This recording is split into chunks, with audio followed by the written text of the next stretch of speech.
ஓம் I'm Varahi நமக. ஓம் க்ளீம் வராஹி நமக. ஓம் க்ரும் வராஹி நமக.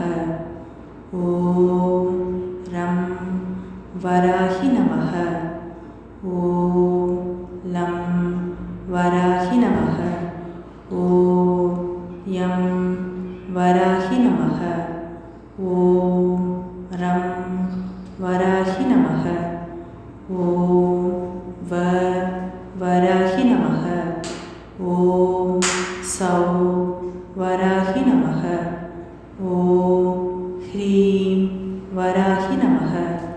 இவ்வளவுதான். இந்த மந்திரத்தை இந்த வராகி நவராத்திரியில் ஒரு நாளைக்கு ஒரு முறை படித்தாலும் சரி, அல்லது ஒரு நாளைக்கு 9 முறை படித்தாலும் சரி, வாழ்க்கையில் உயர்ந்த இடத்திற்கு செல்ல வேண்டும் என்றால் இந்த வராகி நவராத்திரியில் தவறாமல் இந்த 9